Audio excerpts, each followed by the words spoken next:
This is part of my memoir appeared in my publication named. The name of Rick Sao was used as author. I think most people knows that Overseas Trust Bank, OTB, was under the steady management of Mr. Cao Yao. The bank rapidly expanded its business and established numerous branches in Hong Kong and overseas. In just 20 years, it became one of the major banks in Hong Kong.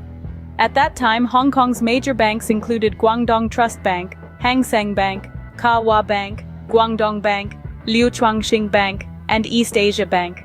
To further expand its business and strengthen management, in 1973, when Guangdong Bank in Hong Kong was acquired and restructured by the American-owned Security Pacific Bank, Mr. Cao recruited key personnel from the bank, including Wong Changzan, to the board of Overseas Trust to enhance management and aggressively acquire financial institutions in Hong Kong.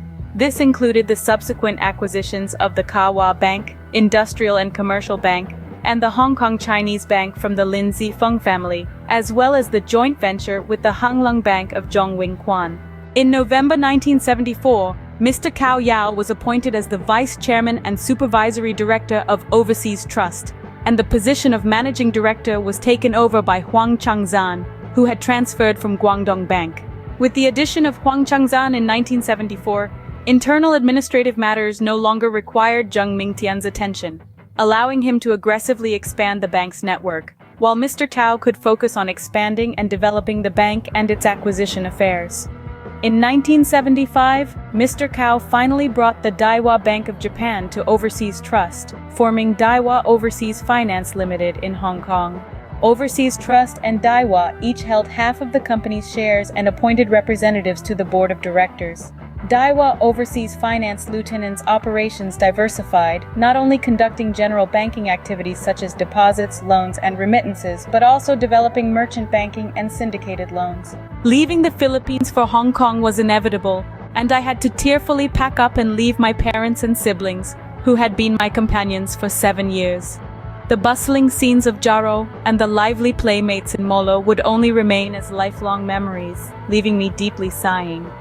However, upon reflection, the move from the Philippines to Hong Kong entrusted to my uncle truly changed the course of my life. Undoubtedly, my uncle's selfless and generous gift left a lasting impression on me and future generations. I can only lament, the comings and goings of joy and sorrow are always heartless. In mid-April 1956, my father and I took a passenger ship from Jaro to Manila and prepared to collect the Hong Kong entry visa we had applied for a year earlier at the British Embassy in Manila. This was my first time leaving my hometown and my first time on a ship. I was both excited and afraid, unsure of what the future held for me. On the 24th of the same month, I quickly received the visa stamped in my passport, but my father seemed unconcerned about my immigration status in Hong Kong. He only told me to follow my uncle's arrangements, study hard, and not bring shame to him and my uncle. I had many questions in my mind but dared not ask, so I silently followed my father's footsteps to embark on the journey to Hong Kong. My great-uncle, Cao Yao, spent most of his time in Guangdong before the war. He focused on his studies and only spent 2 years at the University of Manila in the Philippines before completing his studies at Lingnan University in Guangzhou.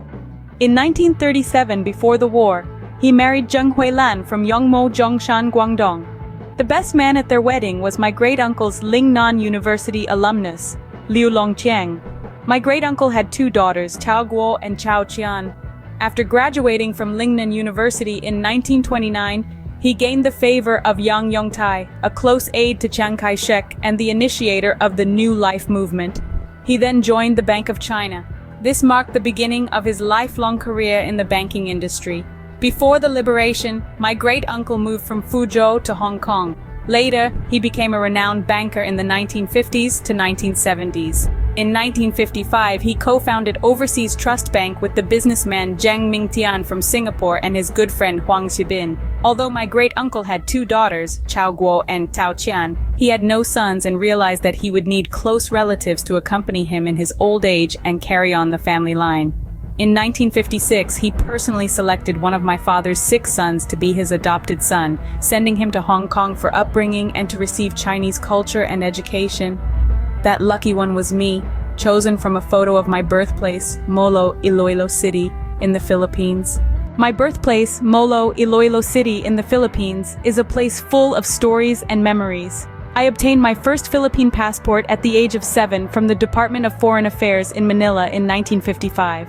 The passport was issued by Carlos Garcia, who was the Minister of Foreign Affairs and Vice President of the Philippines at the time.